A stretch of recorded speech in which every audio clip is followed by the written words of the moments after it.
2 years, the bodies of black children had been found in the woods, then the rivers of Atlanta, Georgia. In all, more than 24 victims, most of them strangled. By May 1981, the police and FBI were hiding in the brush, beside and below the river bridges. This was to be the last night, almost the last hour. I heard the splash.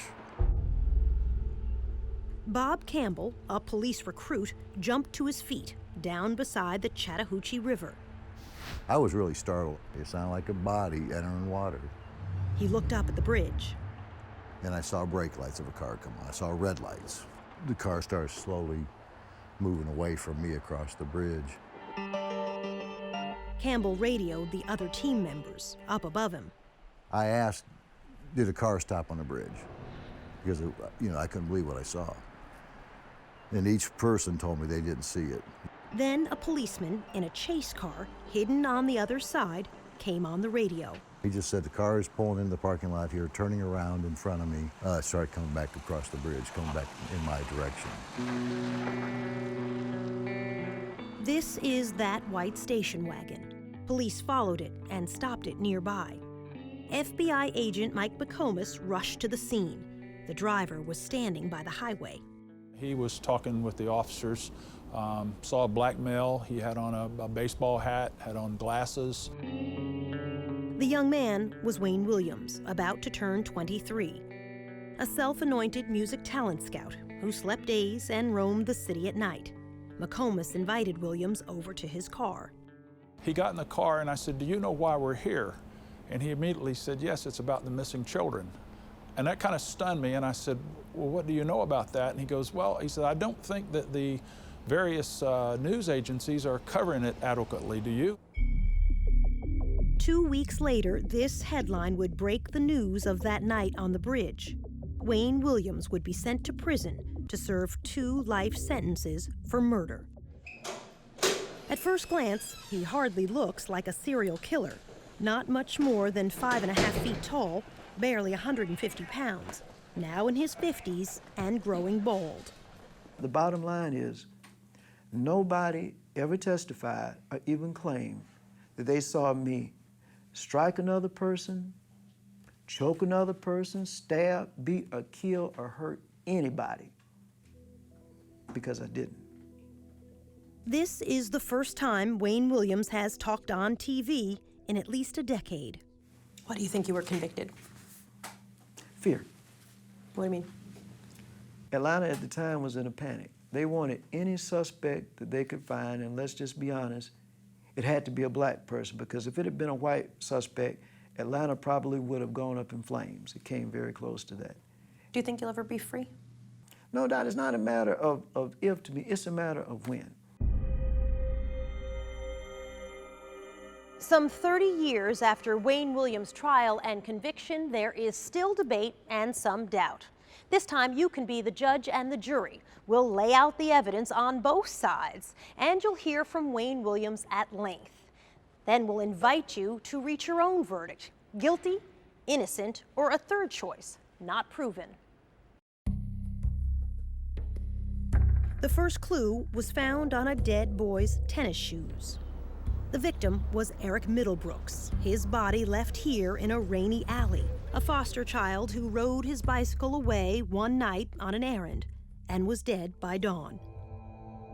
Detective Bob Buffington saw something red stuck to Eric's tennis shoe. And I noticed in the flap of the edge of this shoe this tuft of what to me appeared to be wool. And that was it. We could find no other evidence.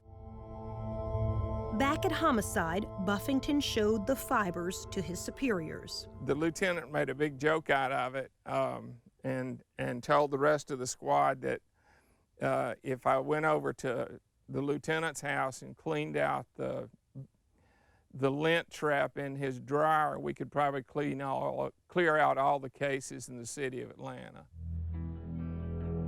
Still, Buffington sent the fibers to the State Crime Laboratory. A young forensic scientist, Larry Peterson, took a look. So why was a fiber that was stuck in the crack of a shoe Why was that Because it was important? somewhat loosely there, and people don't normally have tufts or carpet fibers loosely stuck in their shoe. From those few thin threads, Peterson would begin to build a case to try to catch a killer. How many fibers across the board did you look at every day in this case, when the case really started getting busy? 100, 500, Well, 1,000?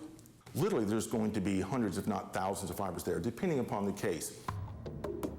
In the spring of 1980, no one wanted to believe a serial killer was loose in the city, even when Bob Buffington spotted a disturbing pattern.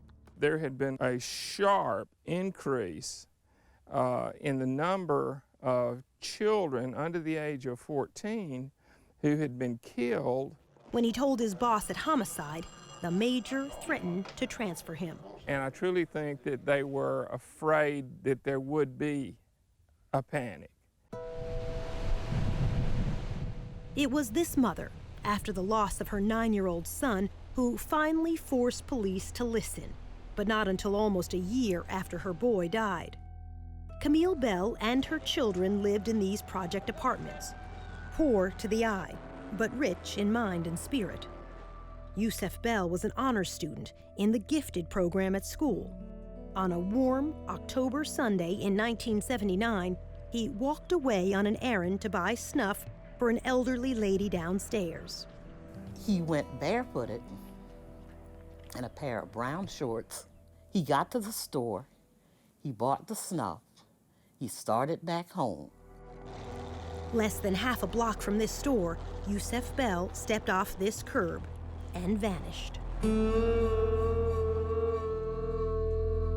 And nobody saw anybody do anything or anything, but they did see him come back across the street. And that's the last that we saw him. Camille Bell called the police. They came and said they'd write a report. That's all. Days went by. Camille waited with 2 older children and Yusef's 3-year-old sister. And so she is terrified. If he can go to the store and they can steal him, then she doesn't want to leave the house. She doesn't want to do anything. Camille hid her own fear from her children. And you've got to hold them together so you can't act as scared as you are. The body of Yusef Bell was found in an abandoned schoolhouse. His body would not turn up for another month. Yusef Bell had been strangled. All of the what could have been, should have been, and probably would have been was taken away. And we'll never know now because somebody decided that it was all right to just kill a little kid because they wanted to. For a long time, the 3-year-old would look for Yusef every time it was a foggy day. And we'd go out into the fog, and she would go as far as she could into the fog. And I'd say, come back here, and she'd say, I got to go find my brother. And she said, the clouds came down, so Yusef can come down. The child, her mother said, had confused the fog with heaven.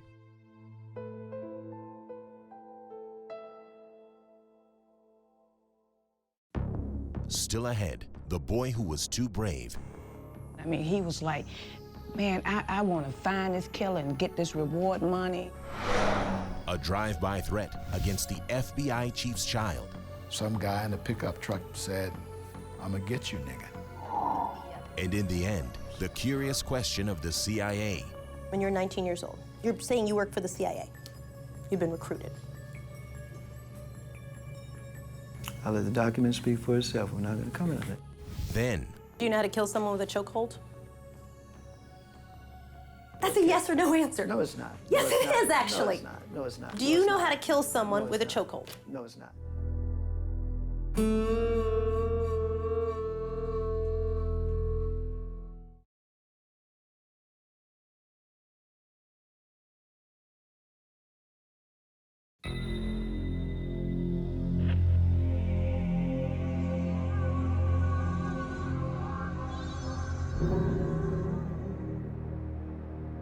In the spring of 1980, police were still reluctant to listen to Camille Bell.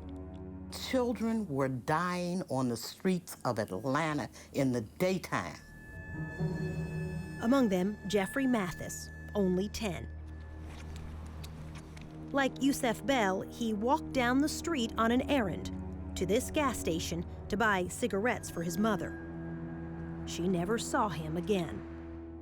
What we had here was a predator, and what he was looking for was somebody who was cut off from the herd. And if you don't realize you're in trouble until you're in trouble, then you have no way of getting out. It would be another year before Jeffrey Mathis's body was found in a woods, miles from his home. His mother would join Camille Bell in forming a committee to confront the city's leaders. The reaction of the police was that we were overreacting and that there was no serial killer. Even though, by now, 6 black children were dead. 4 others were missing. Perhaps we were like distraught parents that really needed everyone's sympathy, but nobody needed to do anything. For years, it has been a dirty little secret among the press and the police. Deaths of blacks draw less attention than deaths of whites. Nobody cared. So you could have several killings go on, and if the people were poor, then no one discovered there was a serial killing. If you were black and poor, then really nobody looked, especially if you were black and poor and Southern. Police were slow to recognize these deaths were different. Many of the bodies were left in the woods, far from home, unlike most murder victims who are found where they fall. Unsolved murders of children is very rare. If a 9-year-old got killed, it was because somebody slapped him across the room, he hit his head, and he died. Police did not create a task force until a year after the first murders began. FBI profiler Roy Hazelwood came down to help. 3 detectives drove him around the city and turned into Jeffrey Mathis' neighborhood. As soon as we turned onto that street, everything stopped. The guy cutting the grass stopped. The guys playing dominoes on the porch stopped. I said, "What's going on?" I said, "Everything stopped." They said laughingly, "That's because we have a honky in the car." John Glover, who took over as FBI chief in Atlanta that summer, says that's why he and Hazelwood decided the killer had to be black. The killer is someone who is invisible in the black community. And who is invisible in the black community but another black person? Welcome Harris was one of the first task force detectives. He knew it had to be someone who went unnoticed. We felt like it was somebody who could come in the neighborhood and get these children and not draw attention to themselves. The question of which race struck a raw nerve. It had been only a dozen years since the murder of Dr. Martin Luther King. On the surface, Atlanta was a well-integrated city. Beneath the surface, it remained separate and unequal. My prayer and the prayer of everybody in there was we wanted the person to be black. And the reason why you wanted to be black, I knew what it would do to this town if it had been a white person or somebody else of another race. In the black community in the early 80s, a black serial killer was unheard of. All the classic serial killers were white, never black. Doesn't mean you didn't have one there. Today, black serial killers are not rare. In 2009, here in Cleveland, as well as in Milwaukee and Los Angeles, each time the accused serial killer turned out to be African American. Dr. Eric Hickey is a psychologist who keeps track of serial killers. Overall, in my study, 1 out of every 5 serial killers is African American. In the past, since 1995, over 40% are African American. We're finally saying, you know what, blacks do this too. There were whites who fed the fear in Atlanta. as FBI Chief John Glover had moved into this upper-class white neighborhood. His 12-year-old son was playing outside one afternoon. Some guy in a pickup truck, he was out in the yard, in our side yard. We were on a corner, we lived in it, had a corner lot, you know, said, "I'm gonna get you, nigga," as he was driving by. Kasim Reed, seen in these childhood photos, was only 10 when the first two bodies were found in the woods close to his home in the summer of 1979. My life did change. How so? Not out as late as you used to be, not able to ride your bike unaccompanied. In 2010, Reed would become the mayor of Atlanta. But back then, as the youngest boy in his family, his teenage brothers were his protectors. And I didn't move without my brothers for about a year. The bulk of the victims were boys like you. You're right. Your age. You're right. Black boys. Yes. Did you personally feel afraid? I can't honestly say that I really felt afraid, except for at moments. You would have a van slow down, and everybody was very mindful of vans at the time. People were suspicious of everybody, and they were afraid. And the children, you had children walking the street, car go by, you could see some of them were in fear. And for good reason. The murders were about to increase to a body almost every week.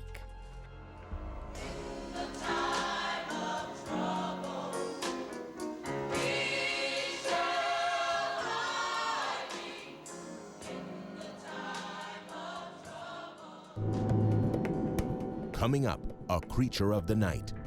Being an ex-news reporter and all, you know, nighttime is me. That's the time I'm out most of the time. And a mystery within a mystery. He walked into the back of the studio and he had horrible scratches on his arms. And he said he had fallen into a bush.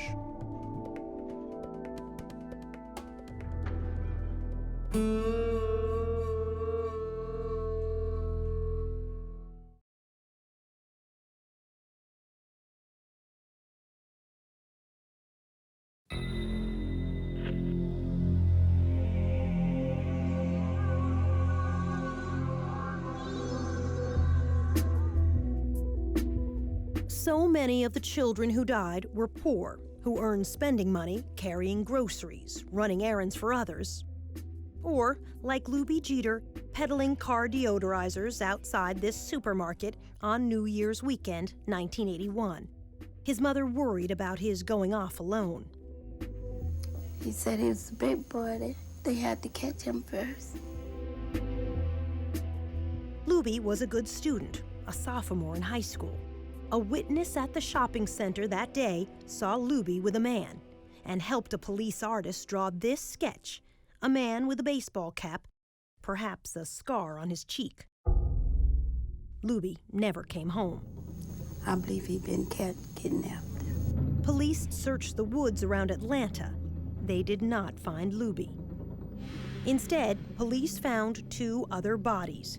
Young boys who had disappeared 10 miles and a month apart, yet both left here at the same dumping ground. The number of known dead, now 15.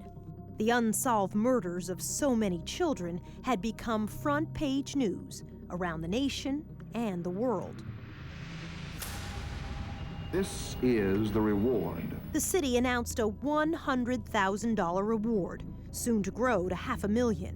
The task force was swamped with sketches of suspects, none of them alike, many suggested by psychics. At the state crime lab, Larry Peterson was sifting through thousands of fibers: nylon, rayon, acrylic, acetate. Is it like looking for a needle in a haystack? Or smaller? It's like looking for multiple needles in multiple haystacks. Then, in January 1981, a breakthrough. Peterson realized they were seeing one green carpet fiber with a unique shape. This is a cross-section of that fiber, magnified many times. This particular fiber had two very, very large lobes and one short lobe. The lobes are the three ends of the boomerang shape. The shape was the most distinctive feature of the fiber. He showed me a slide taken from another carpet. This is a single tuft from the carpet, cut in cross-section. Yeah, I can't tell that's green. Even putting the tiny fibers under the microscope didn't help me. How can you tell what color this is? Because in this green carpet, because of that light green, looks very whitish. The color seen microscopically is not going to be identical to what the overall carpet would be. Instead, an even more sophisticated microscope So let me just open this up. can separate colors to identify a specific fiber. We took another look. Ah, now you're talking. Now, Peterson knew what to look for. When I was looking at the fiber at first, I had no idea who had made it. I just knew it was very distinctive, and I would recognize it instantly. But he didn't know where to find it. Wayne Williams was not yet on anyone's radar. He had freelanced as a TV cameraman who shot fires and overnight news. He told us, You know, I know the streets of Atlanta. I've been around a while. Being an ex-news reporter and all, you know, nighttime is me. That's the time I'm out most of the time. now almost 23, a wannabe music producer, he was trying to form a singing group modeled after the Jackson 5. In fact, the afternoon Lubie Jeter disappeared, Williams says this receipt shows he had an alibi, auditioning young singers from 4:30 to 8:30 that evening. The studio was a small demo studio. Kathy Andrews was co-owner of that studio. To my best recollection, he auditioned young kids for a group that never existed. They were roughly as young as 8 and as old, for the kids, they were as old as 11 or 12. Now living in another state, Kathy Andrews did not want her face shown because of what she saw on another day at her studio. At one point in time, when Wayne came for one of the sessions, he walked into the back of the studio and he had horrible scratches on his arms. Deep and painful, crisscrossing both arms. It was more this way and that way and that way and that way and that way and that way. And they were angry looking. And when I looked at him, the first words out of my mouth was, "Oh, Wayne, what happened? That looks awful." And he said he had fallen into a bush.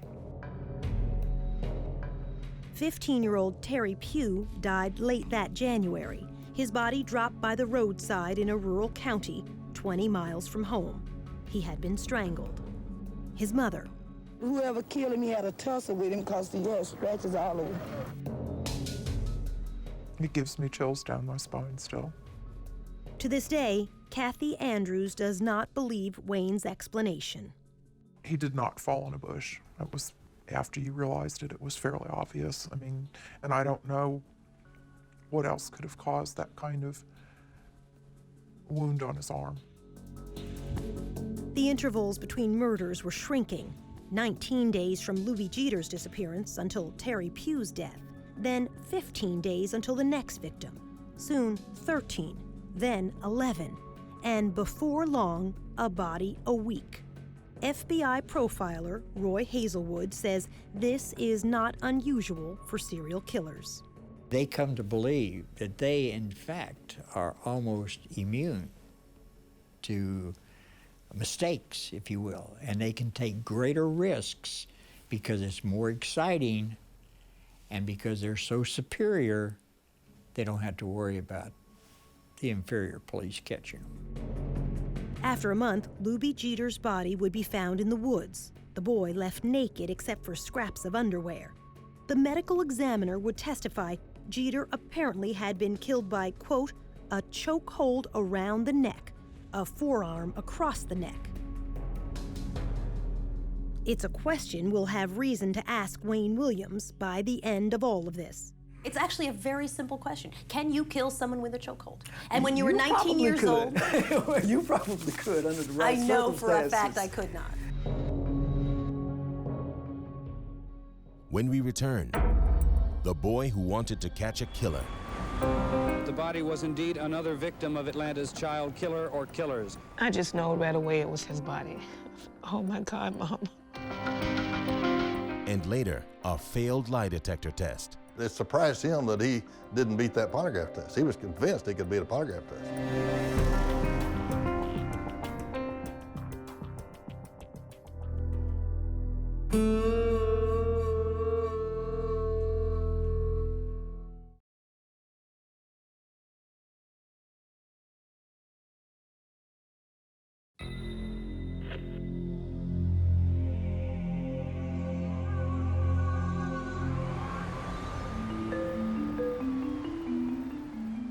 There's yet another twist in the missing and murdered children case. Atlanta is a city of frustrations and fears. As the number of missing and murdered children grows. That the body was indeed another victim of Atlanta's child killer or killers. We're told that the child... Patrick Baltazar was the kid who was convinced he could catch a killer.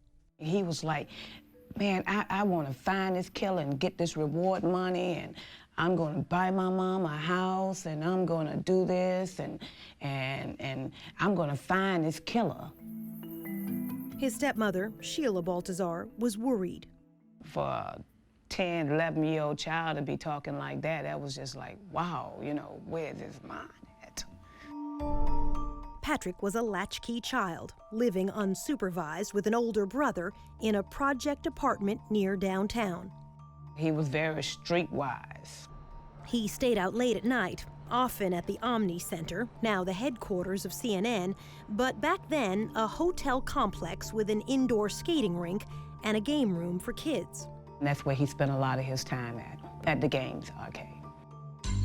Wayne Williams was known to frequent the Omni, passing out these flyers as a talent scout to offer auditions to boys from age 11 on up. 15 kids are dead. 2 others are officially missing and listed as part... By early February 1981, more than a dozen young African-American boys had been found dead, many dumped in the woods around Atlanta. I was very fearful.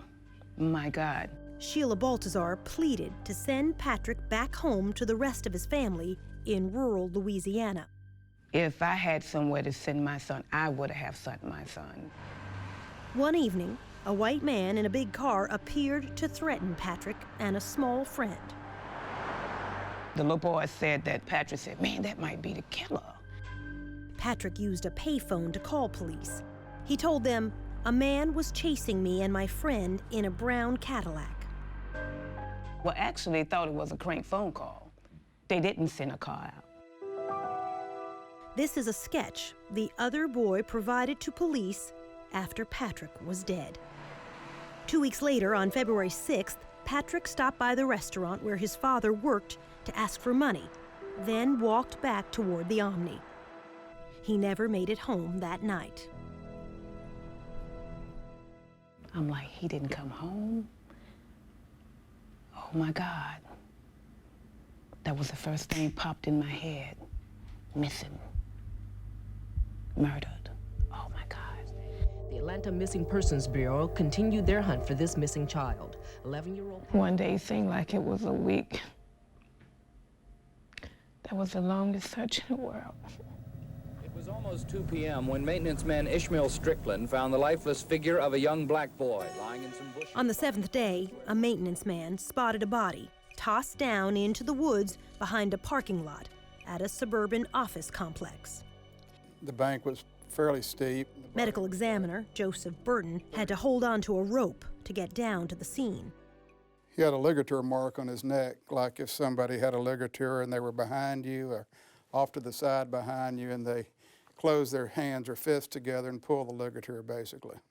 In other words, killed from behind. Most likely, yes. All right, let me place another sample on this side. State Crime Lab scientist Larry Peterson attended the autopsy.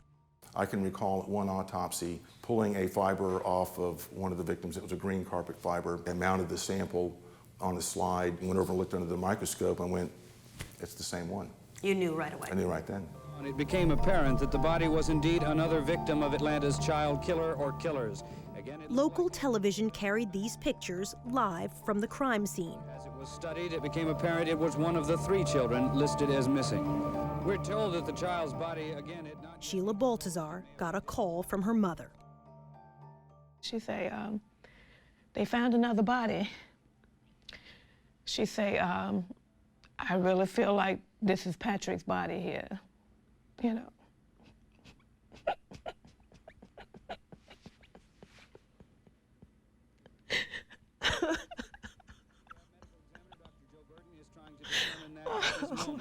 But if he is one of the 3 missing children, the chances are strong that he was 11-year-old Patrick Baltazar, who disappeared 1 week. Mrs. Baltazar and her husband went to the funeral home to identify their child.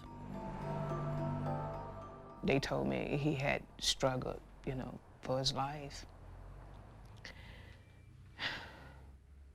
And seeing the print, this, you know, the rope print across his neck, all the way around the front.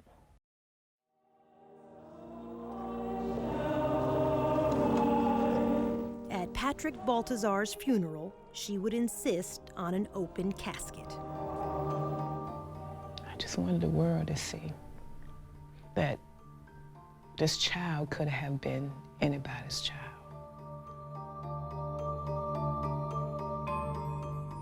Patrick's 5th grade classmates wrote a poem read at his funeral. This from local TV coverage that day. Patrick Baltazar, our schoolmate, you came to school, though sometimes late, but you were never mean to anyone. You tried to help people and thought it was fun. Then one night, one terrible night, you didn't come home, not even at daylight. Something's happened to that boy, the people said. Patrick is missing. Is Patrick dead? We cried some, and we bowed our heads. And hope for your safety, and prayers were said. Oh God, please bring back that missing boy.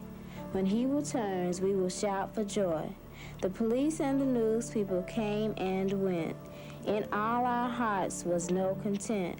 No one could rest until we knew whatever had happened to you. Then one day your body was found out in the woods on the cold, cold ground. Someone killed you and dumped you there. It was a mad, cruel person who did not care. There was not a word about how you died. It is no wonder that we all cried. Patrick, we miss you and wish you knew how much your schoolmates grieve for you.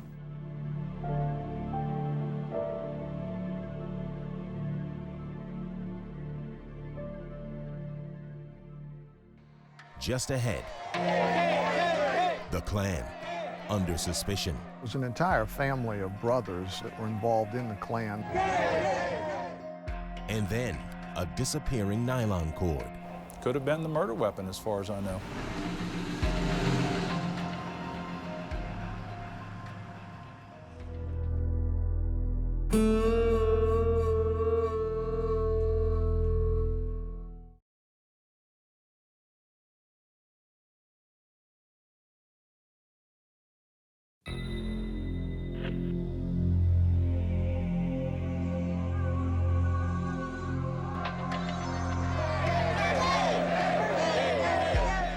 In February 1981, a troublesome tip reached the police.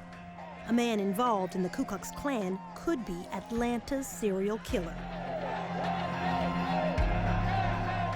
Atlanta was about to explode, and here was information potentially that the Klan could have been doing this.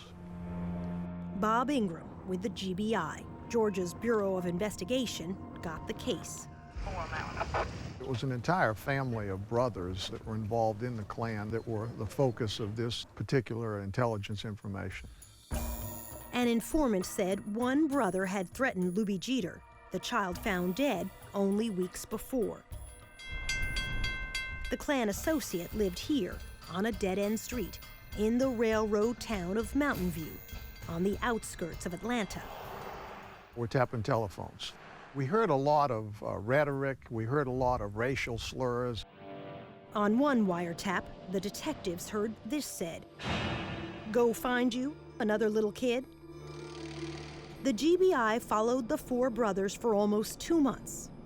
These family members were under surveillance at that time, physical surveillance, where we had an eyeball on them. In those 2 months, 6 more black youths would disappear and die. Detectives saw nothing to link the Klan to them.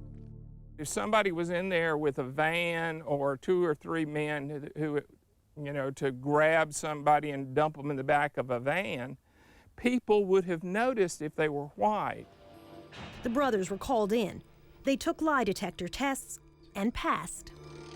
They were polygraphed and cleared as to their involvement in the killing of Atlanta's children. Clearing the Klan didn't stop the murders.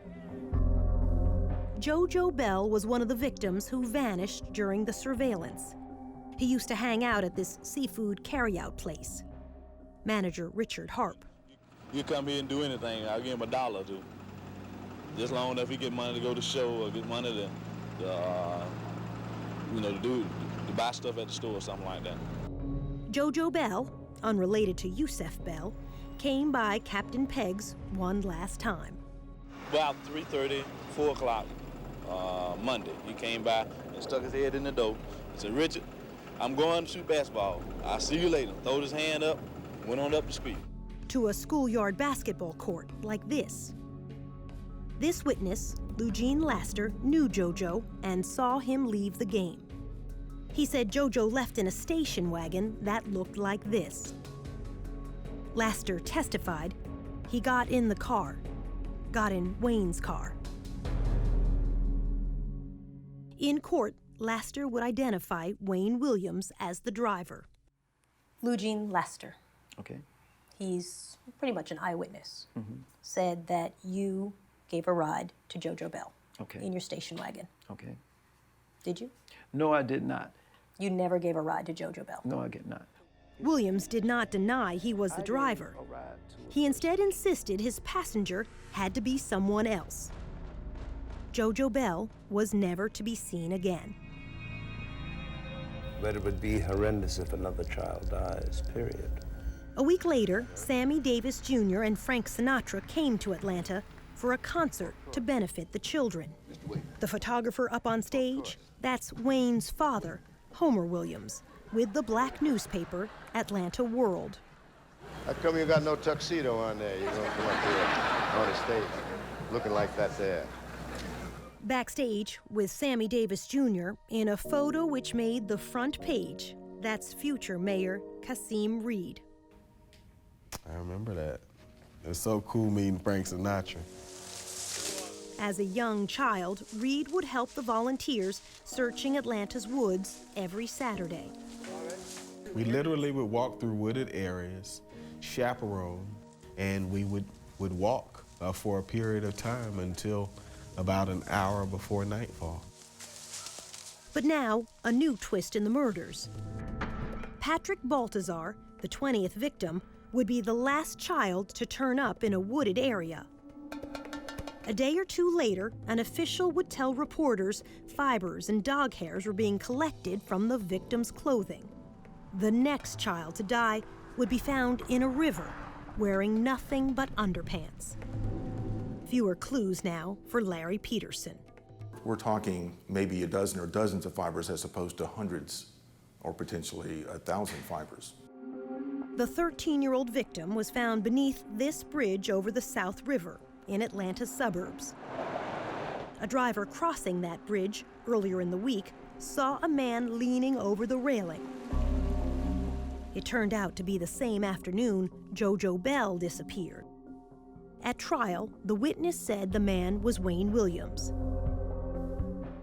JoJo's body would not be found for 7 more weeks, until Easter Sunday. It had floated far down the South River, almost into another county. He also had nothing on but underwear, basically. Medical examiner Joseph Burton went out in a boat to retrieve the boy. We've got the body wrapped in a sheet on one with the shirt off. Dr. Burton ruled both JoJo and the other boy found in the river had been asphyxiated. We didn't have any history of either one of these boys swimming in the South River in their underwear. Other bodies were now washing up in the Chattahoochee River to the west and the north of Atlanta.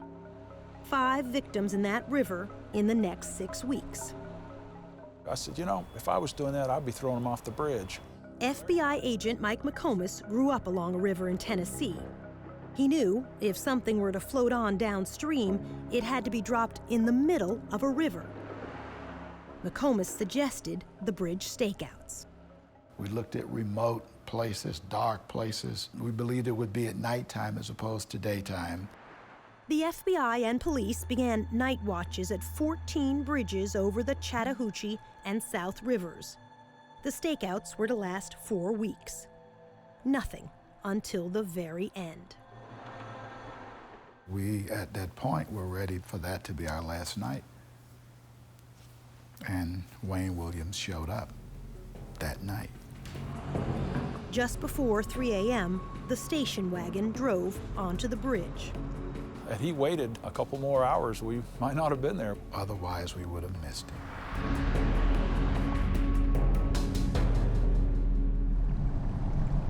Next, the night on the bridge. You said, I know this is about those boys, isn't it? Correct. That's what I said.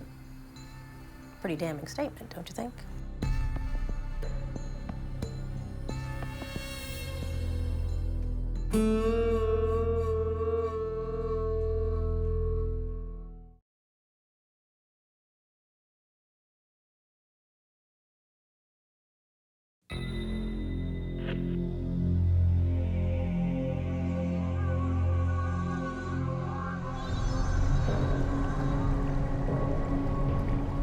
That night on the bridge, Wayne Williams says police made him the scapegoat because he was black.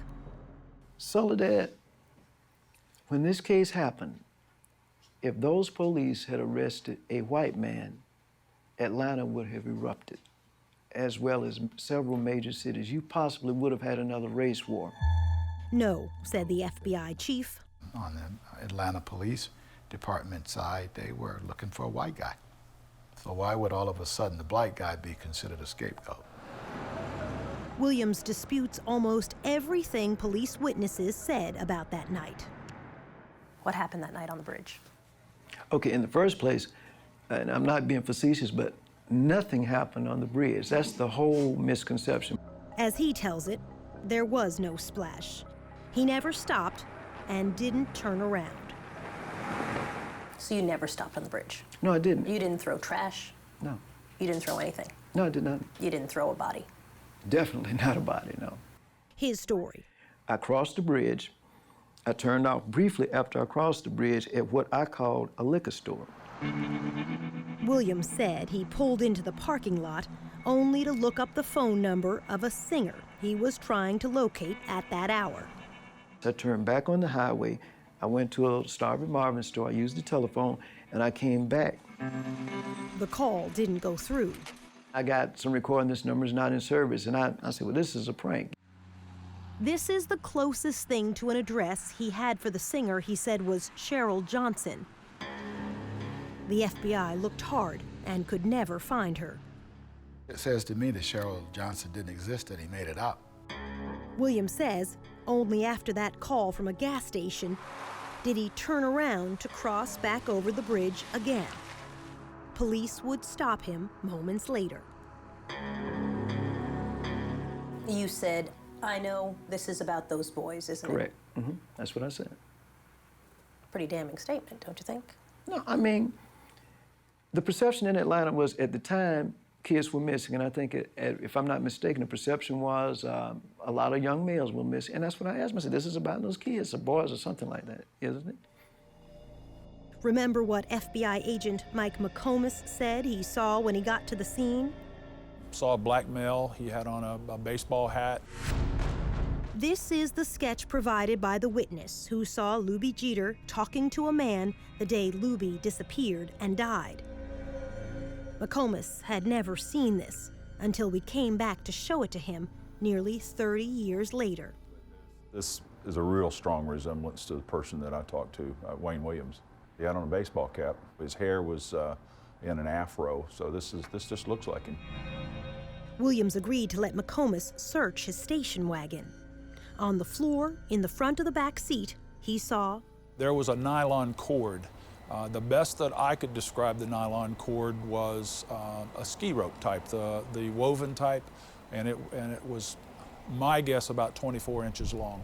No. Williams denies there was any such cord. Because if that rope had been in the station wagon that night, I'm sure they would have taken it. The fact that I didn't confiscate it doesn't make it go away. It was there. The nylon cord would never be seen again. Could have been the murder weapon, as far as I know. Yet, FBI supervisors decided to let Wayne Williams go that night. First of all, he didn't have a body. So, secondly, there was no one who saw Wayne Williams outside of his car. There was no one that saw him throw anything overboard. 2 days later, only a mile downstream from that bridge, another body. After 2 years, one suspect now, Wayne Williams.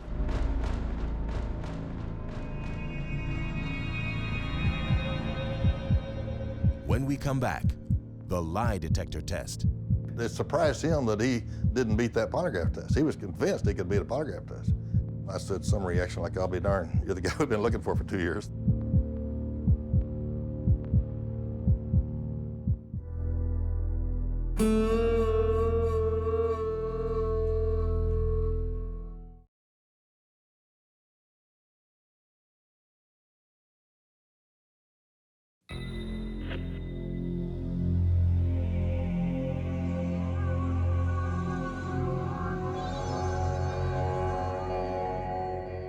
The second day after Wayne Williams was seen on the Chattahoochee River Bridge, the body of Nathaniel Cater washed up downstream.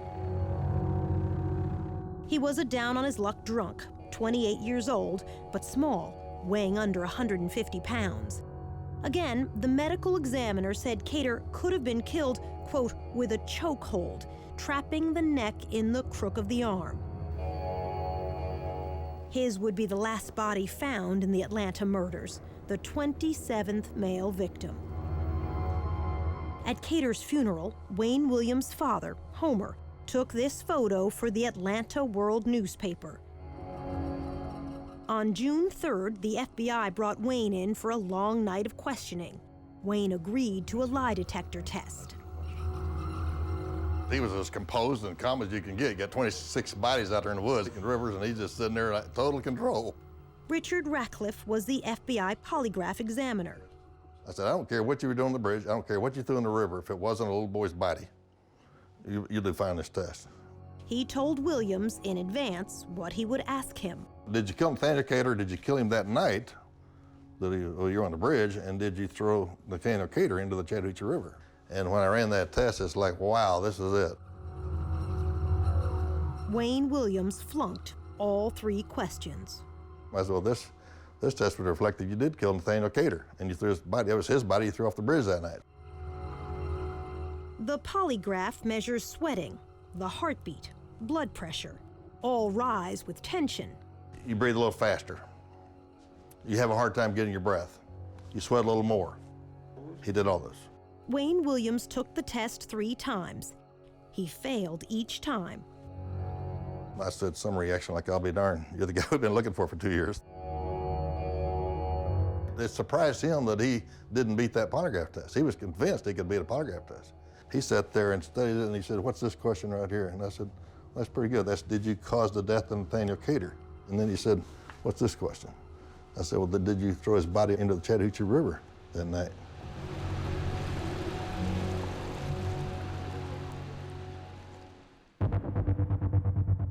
With the media waiting outside the FBI, the mayor's spokesman, Angelo Fuster, was called in to handle the press. And in comes Homer Williams.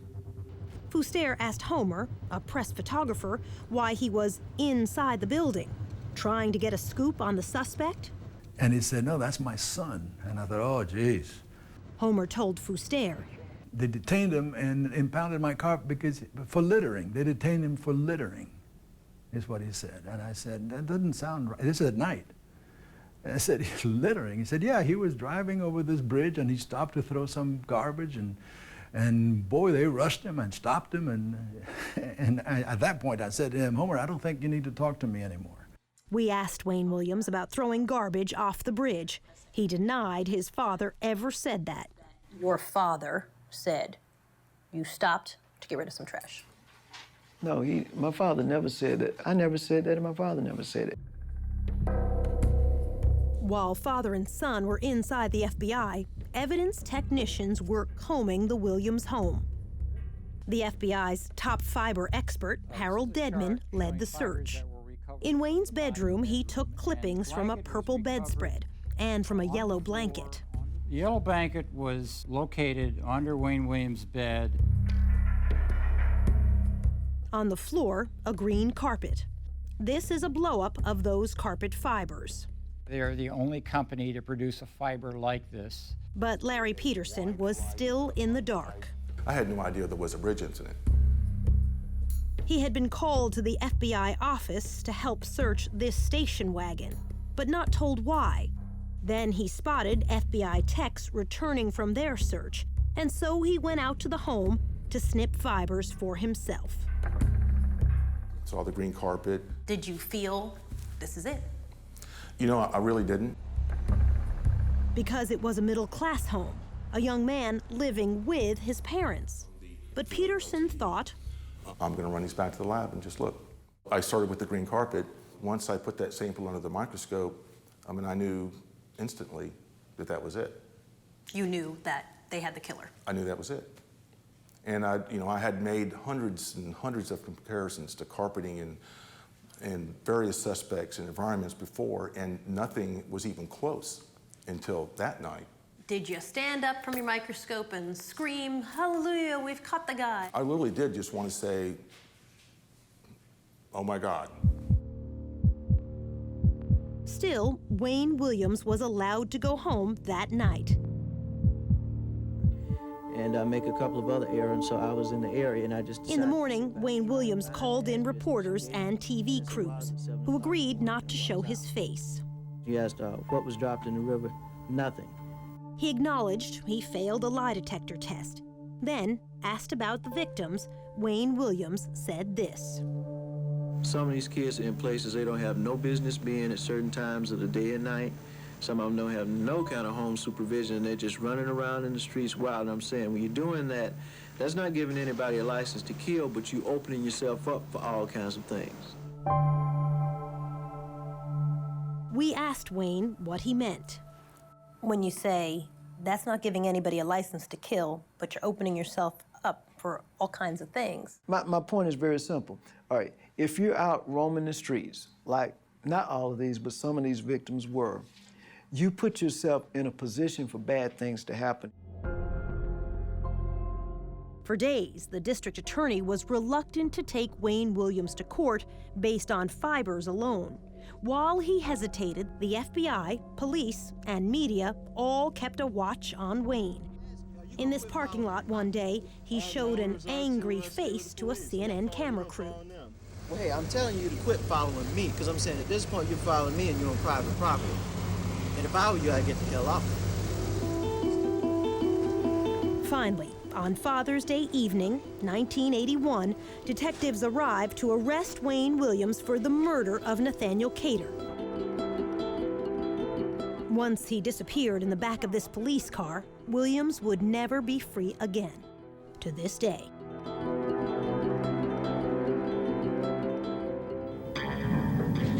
Ahead, the trial and a blow-up on the witness stand. I was probably my own worst enemy. I could see almost the shock in the jurors' faces. When he said, you want the real Wayne Williams, you've got him, I think the jury understood that.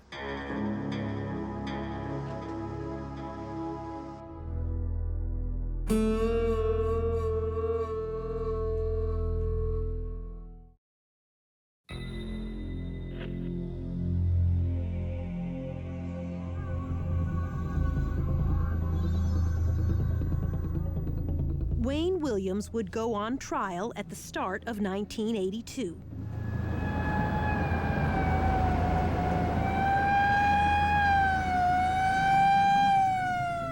testimony would last almost 2 months.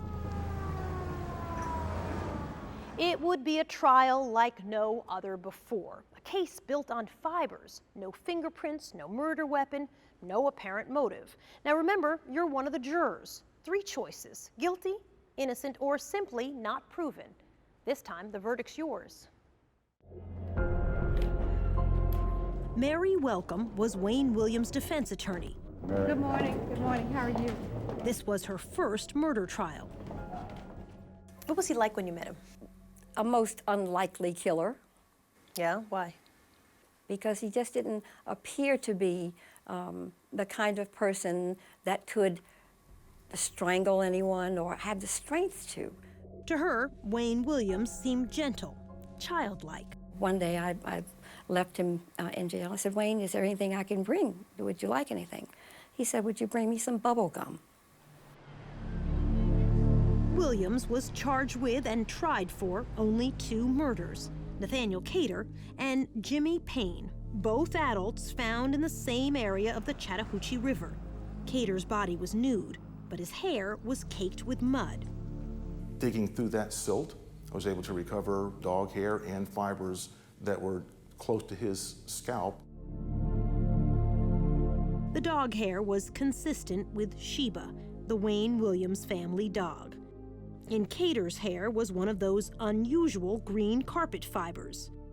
Under a microscope, Peterson could see the boomerang shape, just like those in the Williams family carpet.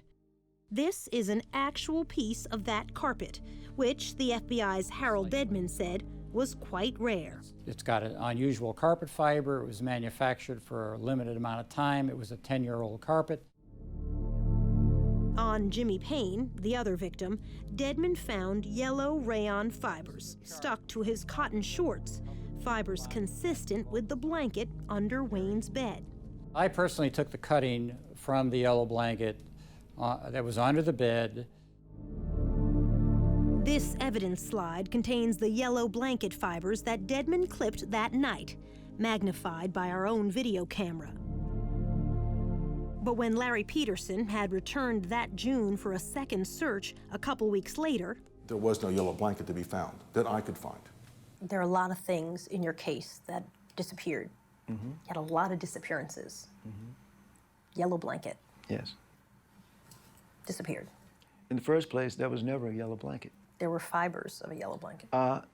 There were fibers alleged to have come from a yellow blanket. Nobody's been able to produce a yellow blanket because, quite simply, and I'm just being very blunt with you, there was no yellow blanket. Or maybe you got rid of it in between the first time they searched and when they come back. It seems like to me, if I were a police officer, I would have confiscated the blanket too. It doesn't make sense. the prosecution was allowed to bring in 10 other deaths.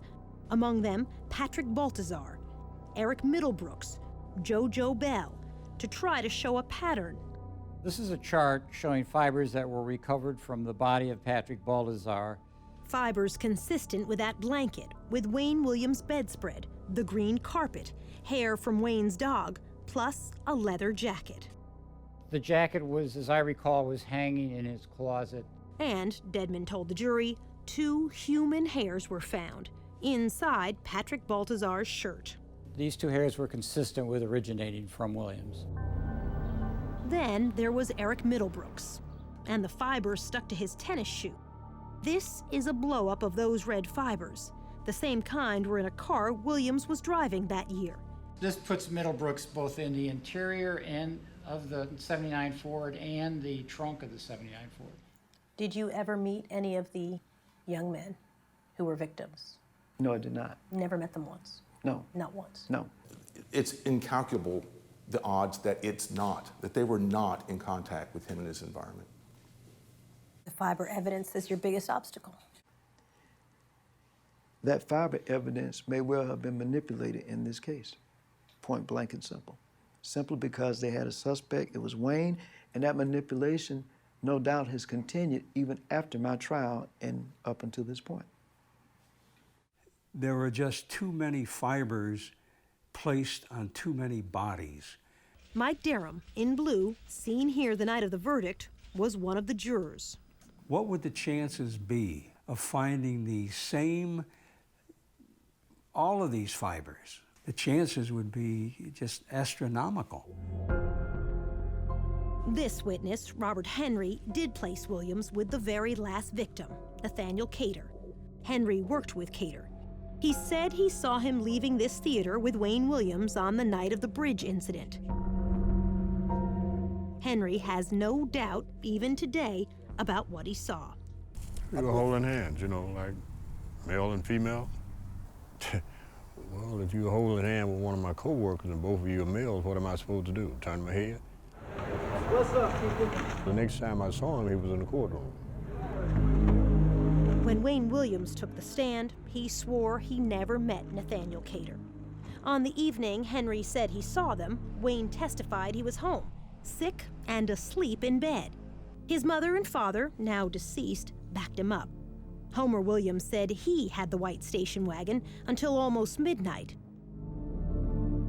Under cross-examination, in his third day on the stand, Wayne Williams blew up at prosecutor Jack Mallard. That morning, he was a complete different person. Immediately, he started attacking. He came out of the chute like a bull.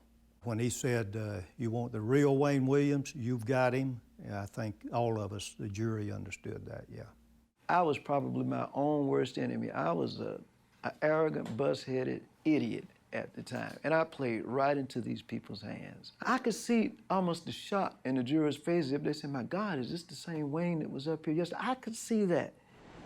Patrick Baltazar's stepmother was watching in court that day. I'm like, this man gotta be crazy. This man, I mean, it's like he's saying, you know, yeah, I killed him, but you better prove it. You know, can you prove it?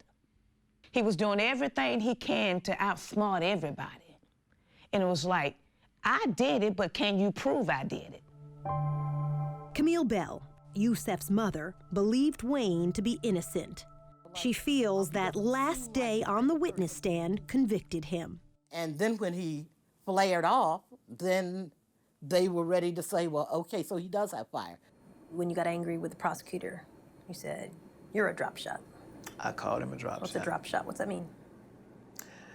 Quite simply, in our vernacular, a drop shot is a guy who's not worth much of anything. You know, just drop him and shoot him and get him out of the way. In other words, you're useless. We reminded Wayne that he also called poor black children on the streets the same thing, drop shots. That does not make me a murderer simply because I said somebody is a drop shot or because I called him a drop shot. That does not make Wayne Williams a murderer because I say somebody is a street urchin. You know, come on, we're talking about murder. The fact is, I didn't kill anybody. The jury didn't come back until late the second evening. The verdict, guilty, on both counts of murdering the two adults, Cater and Payne. Wayne Williams was sentenced to serve 2 life terms.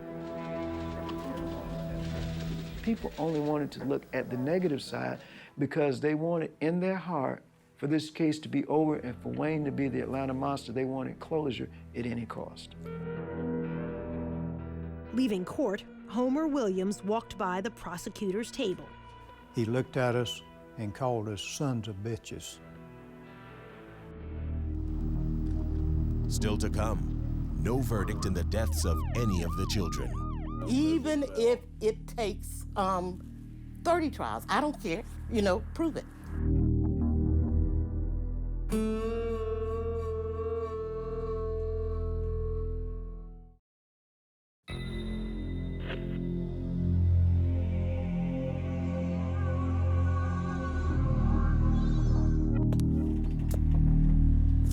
Defense attorney Mary Welcome did not expect the guilty verdict.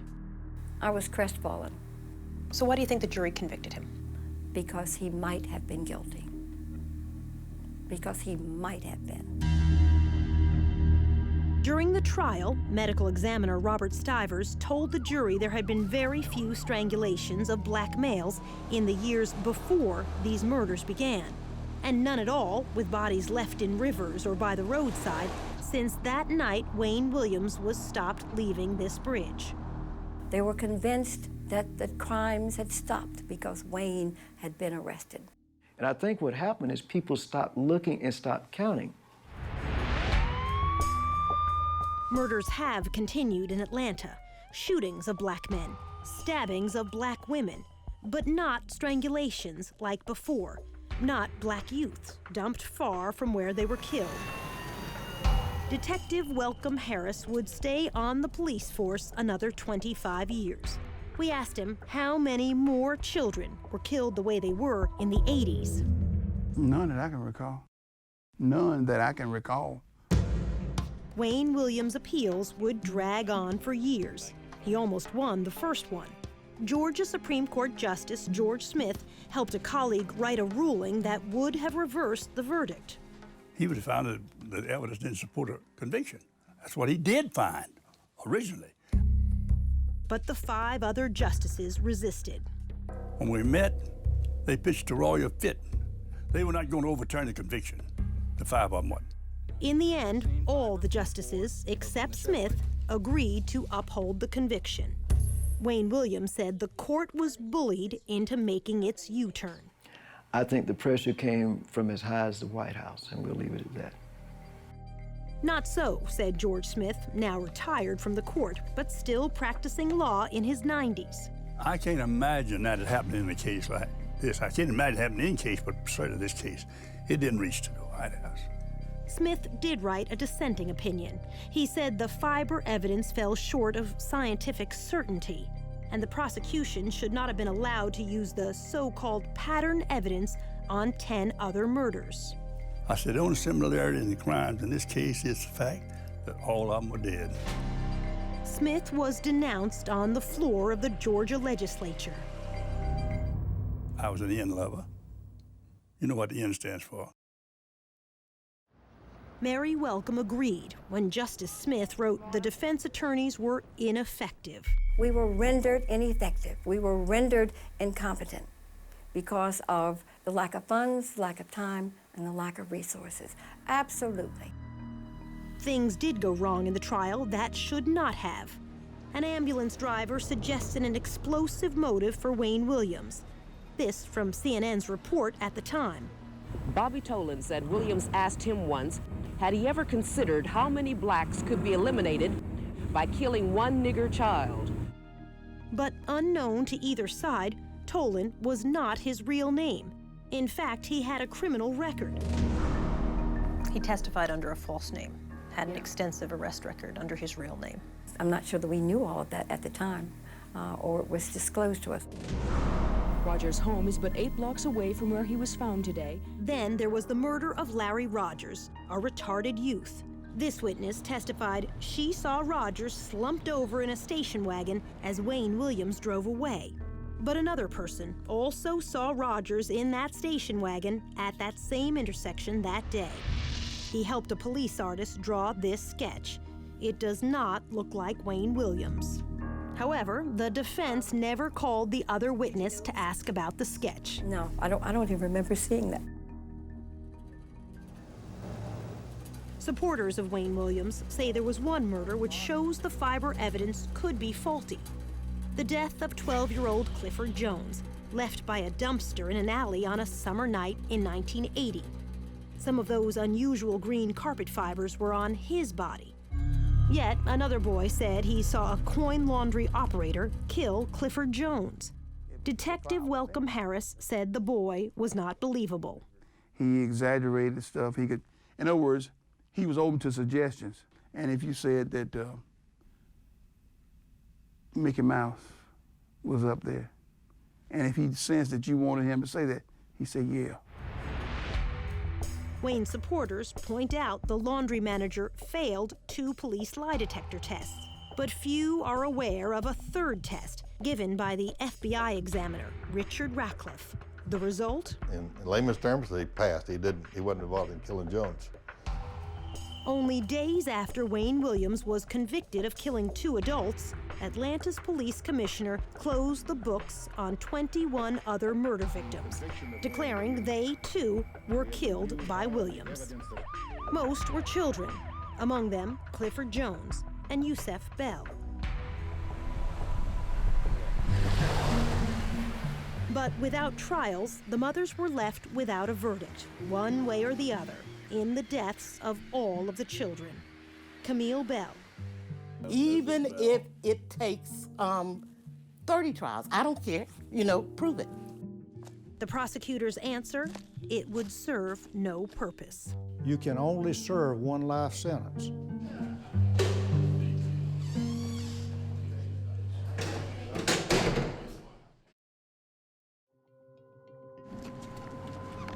Just ahead, a new alibi that backfires. He was out that night, no question in my mind. He was not at home. He was out and about. And after all these years, new DNA evidence. Then it probably would exclude 98% or so of the people in the world.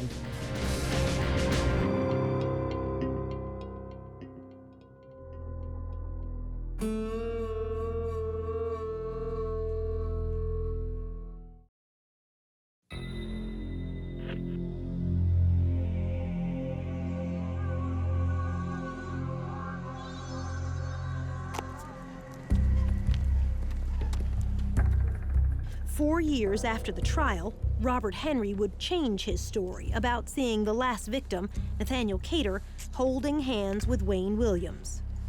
In this affidavit, Henry wrote, "If my life depended on it, I could not say the man I saw with Cater was Wayne Williams." Our producer confronted Henry with that affidavit. His signature is at the bottom. Yes, that's my handwriting. Whose words are those? They're not mine. Whose words are they? I'd rather not say.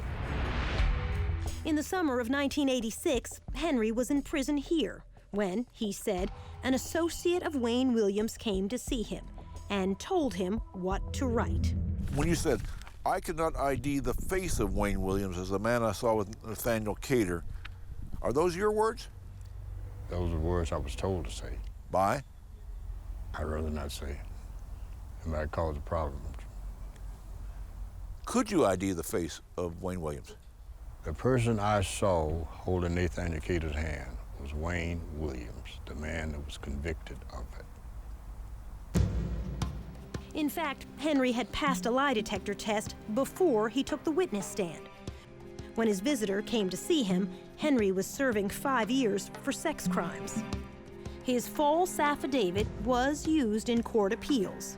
Wayne Williams lost each time anyway. To this day, is there any question in the mind whom you saw with Cater? No, it's not. It was? Wayne Williams. Robert Henry is not the only one whose story has changed back and forth over the years. So has Wayne Williams. At trial, Williams testified he was home all evening, sick in bed, when Henry said he saw him holding hands with Cater. Now, Williams says he has a different alibi for that evening. I was at a place called Hotlanta Records in College Park. Williams says he drove to that office near the Atlanta airport.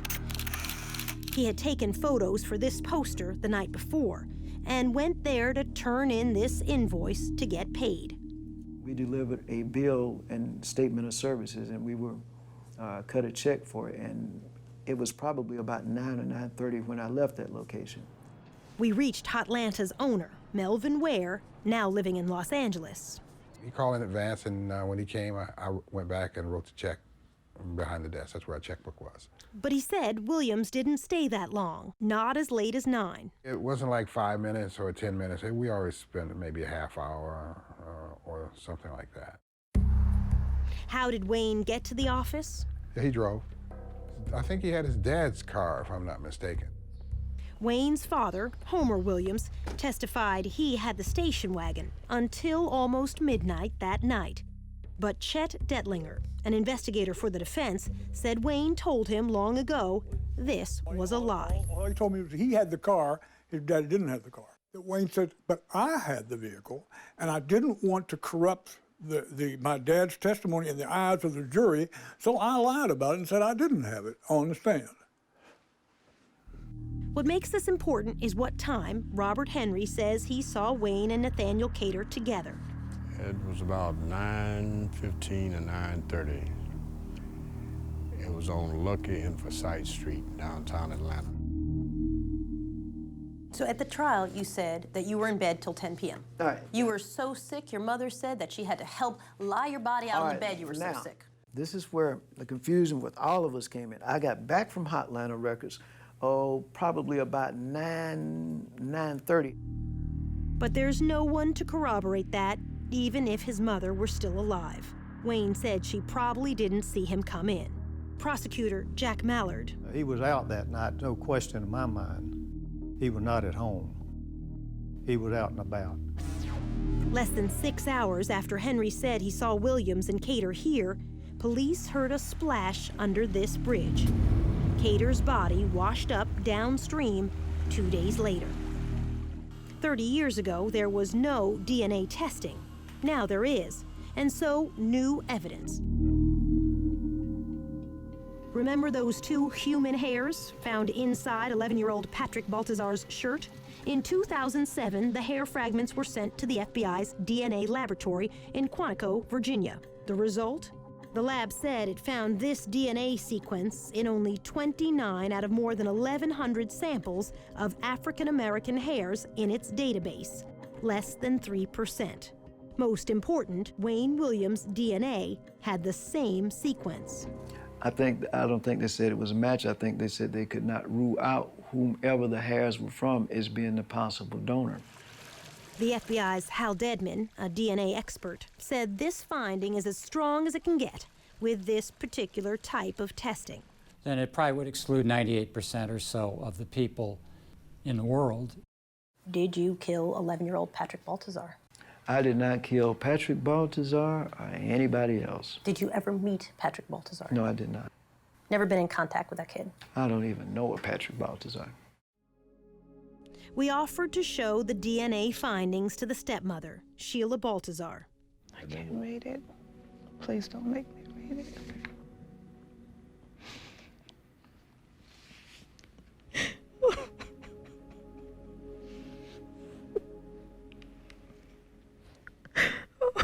Oh my God. So we told her what the FBI report said. Wayne Williams cannot be excluded as the source of those 2 hairs. She listened. Then this. Without a shadow of a doubt, I really in my heart believe that Wayne Williams killed Patrick Baltazar.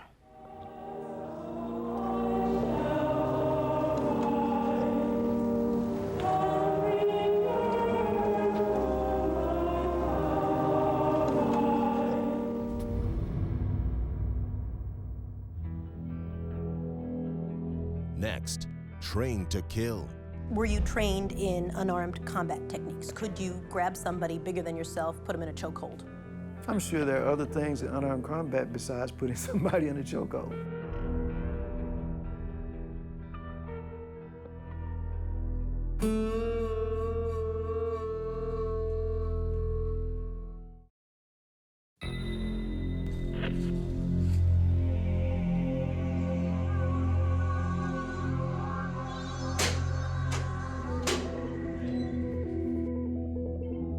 Good morning, how you doing? When we returned to prison for our final interview with Wayne Williams, we had one question he was not expecting. What Wayne had written about being recruited for espionage training as a teenager. At a secret government camp hidden in the woods near this North Georgia lake, where he was given what could amount to a license to kill. It's called Finding Myself. What's Finding Myself? It reads like an autobiography. Go ahead, I'm still trying to see. It's a account of your CIA training. We're not going to get into that. Why not? We're not going to get into that. I got a copy of it. Yeah, but we're not going to get into that. Why not? You're just simply not going to get into that. By his account, Wayne was fresh out of high school, just 18 years old, when he was approached by an associate of an old World War II spy living in the Atlanta area, and was initiated into a secret world. You're not going to answer a single question on this? No, ma'am. Is it fake? No. Is it fictional writing? No. Did you work for the CIA? We're not going to get into that. In these pages, he said he spent his summer weekends in those woods, learning how to handle plastic explosives, hand grenades, and something even more chilling. So, I'll do the talking part, and you can answer what part of it you want. You write how you fired rifles, submachine guns, handled assault weapons, grenade launchers, C4, learned unarmed combat techniques through this training group over weekends. Is it true or is it false? We're not going to comment on that. When you're 19 years old, you're saying you work for the CIA. You've been recruited. I'll let the document speak for itself. We're not going to comment on that. Did you work for the CIA? I cannot comment on that. Copyright 1992 by Wayne Williams. Is this an autobiography? I cannot comment on that. In his own words, Wayne Williams said this was part of a secret plan to send young black agents into the worst trouble spots in Africa in the late 1970s. He wrote that he finished training, then withdrew from the program. Either this is a true story and you have been trained in evasive tactics, exfiltration techniques, weapons use, unarmed combat techniques, which would include a deadly chokehold, or it's made up. Let me ask one question. Where did you obtain that? I can't tell you that. Now we're talking. You're a newsman, you know the answer to that question before you asked it. Okay, all right. I will say Is it this. true? I mean, it's got your name on it. I will say this. Were you trained in unarmed combat techniques? Could you grab somebody bigger than yourself, put them in a chokehold? Because that's what that is. I'm sure there are other things in unarmed combat besides putting somebody in a chokehold. But when I talk to the military experts and I say to them, what exactly does that mean? That's one of the things on their list. Top 2 things, by the way. I wouldn't doubt that. So, are you trained in that or not? Let me say this. I'm asking such straightforward questions. I understand that. I understand that. But again, I ask you to understand my position on this. Let's say that were true, that were the case, or let's just say that I had some experiences that I do not want to comment on today for reasons that the document says, okay? The fact is, what does that have to do with the situation today? Everything. You tell me. It has everything to do with it. Listen. A big part of the conversation when I talked to your lawyers was, could Wayne Williams grab somebody? Did he have the strength? Look how, he's not a big guy. Could he grab someone in a unarmed combat technique and kill them? And your attorneys would say to me, you met him, he's not a big guy. So if you're telling me that, yes, in fact, I was trained by the CIA, which is basically what this document says in a nutshell, on the weekends when I was a teenager, and I am trained in the chokehold technique. That's one thing. If you're telling me that, no, that never happened, but you're writing a long fantasy about being trained for the CIA in weaponry and the chokehold technique, that takes it a whole other direction. Remember, doctors said at least 2 of the victims, and perhaps more, were probably killed by chokeholds. Do you know how to kill someone with a chokehold? That's a straightforward question, isn't it? Because I can answer that. My answer would be no, sir, I do not know. Do you know how to answer? What's your answer to that? Let me say something about that. That's a yes or no answer. No, it's not. Yes, it is, actually. No, it's not. Not until the very end of our prison interview did we come close to a real answer. It's actually a very simple question. Can you kill someone with a chokehold? And when you were 19 years old... You probably could under the right circumstances. I know for a fact I could not. I know you're being facetious, but I know for a fact I could not. You don't know. But were you trained as a teenager to do that? Because that's what you're writing in this. And I get CIA, you don't want to talk about it. It's all off the record. Let me state this for the record. Okay. I think in the paper that you have, and I will say this, that it says that there was contact with a certain program. And I will say it was the Junior Officer Training Program, which was run by a certain agency, and you're correct, CIA.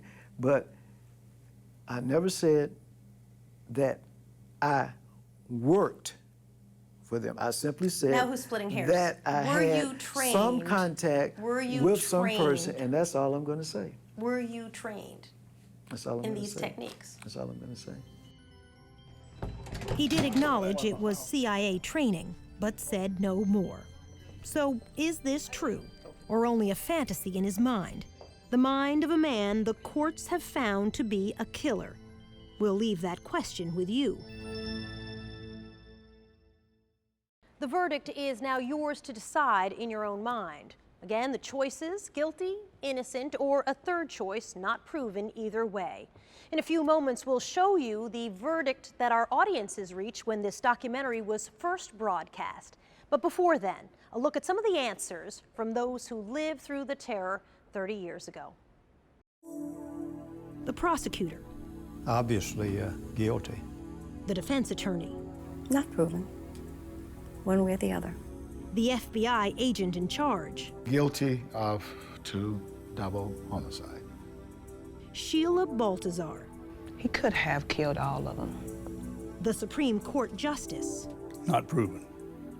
the witness, Guilty. Camille Bell, Innocent but stupid. that first task force detective, No maybes, ifs, guilty. The right man for those homicides is in jail. The original audience verdict? Guilty, 69%. Innocent, 4%. Not proven either way, 27%.